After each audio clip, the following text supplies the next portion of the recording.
Well, welcome to Derek and Jeff's Camping Adventures. In this episode, we're going to talk about a trip that took place up Lee Canyon. It's just outside of Vegas.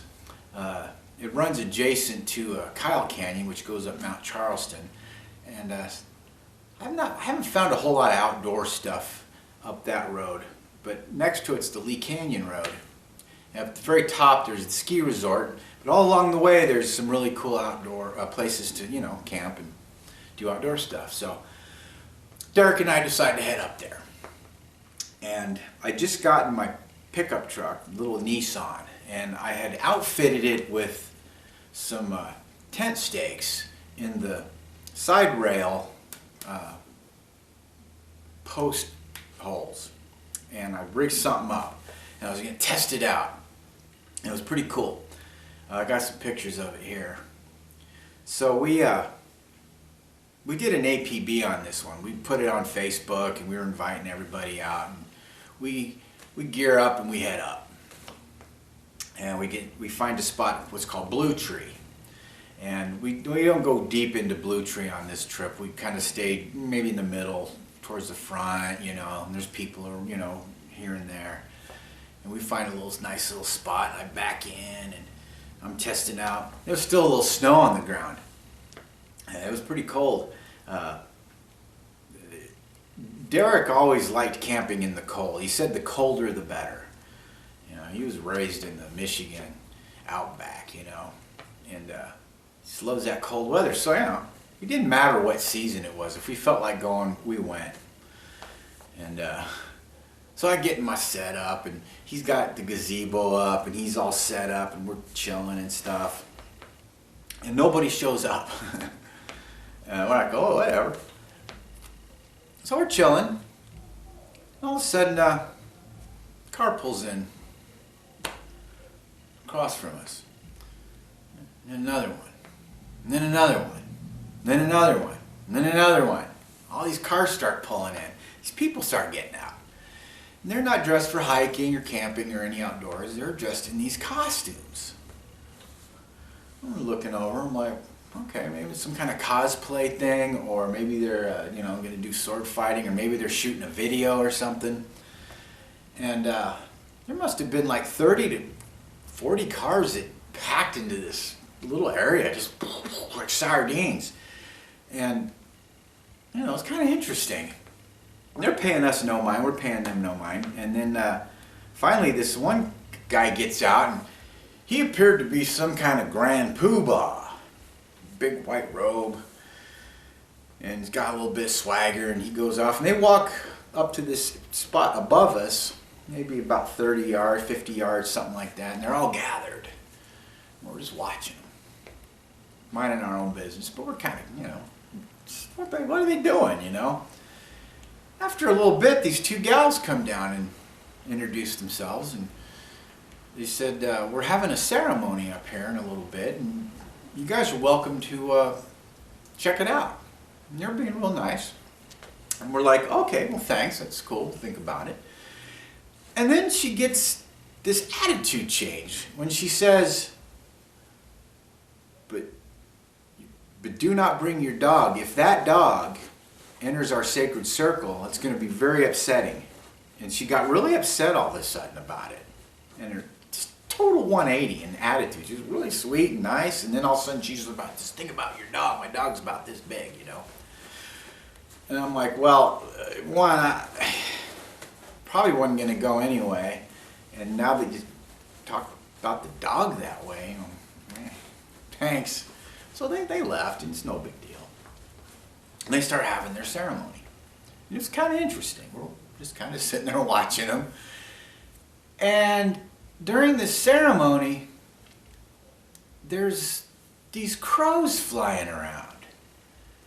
And, I'm usually I notice these things, and I hadn't seen any before, and all of a sudden there are these crows, and they're just going back and forth. Normally they kind of either ride the thermals, or they kind of fly around and they disappeared. They were staying right here. And Derek and I just looked at each other and we're like, we both noticed it. And then I got to thinking, I'm like, there was a couple times Aaron and I were up there camping at Blue Tree, and one time we heard like these strange noises coming from off in the distance. It sounded like a ceremony, and it sounded kind of disturbing. Again, it didn't sound like just people partying. It had like a structure to it, and it was kind of disturbing. And in fact, I remember we were sitting by the campfire that night, and we got in the car till they left. And they were at it till like, I want to say like 1 or 2 in the morning. I was like, it was weird. And I thought, well, maybe this had something to do with it. So anyway, then all of a sudden somebody shows up. Deb shows up. And, she's basically part of the band and everything, good friend of ours. And she just got in her new little car, and she was she's come up to go camping with us because she was without vehicle for a while there. And so she comes pulling out, hey Deb, what's going on? And she gets out and she looks over, and we're like, check this out. And she's like, oh, those are Wiccans. Oh, of course. Just hadn't occurred to me. And she's like, yeah, they're doing some kind of ceremony over there. And so we watched them. They finish up and they leave. And we finish up our dinner, and it gets dark. We all crash out. I try out my new setup, and I didn't like it. It wasn't comfortable. I just wasn't happy with it. And I remember thinking on that trip, I need to get a rig of some kind. I just remember I made it a purpose. I got to get me some kind of rig, and I ended up with this tent trailer. I'll tell that story. This tent trailer I got was one of a kind. But get up the next morning, and I'm hitting golf balls, which is what I do out there. I play wilderness golf. If you can hit them out there, golf course seems easy. So I'm chipping these balls around, and I look over, and I see a shot. And I got my ball on this little tuft of wilderness grass, and I'm looking over, and I see the shot. I can see the circle they were in, the area they were in. And there's a tree right in front of it, and I see the shot line. I got a pitching wedge in my hand, and I'm like, so I set up, and I take my swing, and I just flush it. And it just,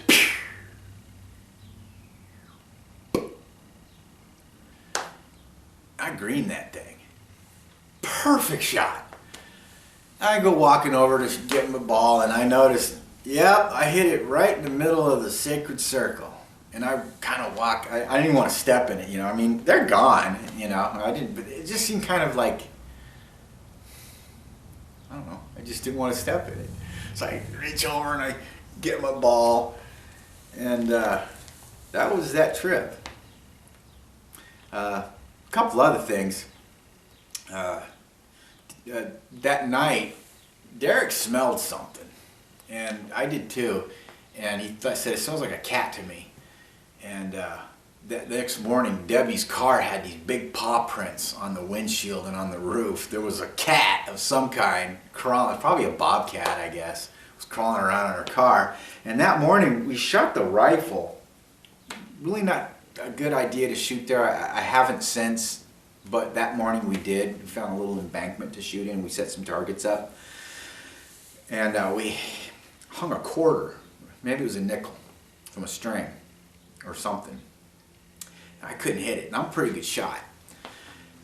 Derek takes my rifle, and he bullseyes this coin, puts a hole right through it, just in the center too. And I wonder if he still has that coin. Anyway, that was the trip that Derek bullseyed the coin. Bobcat was climbing on Debbie's car, and I hit a golf ball into the sacred circle.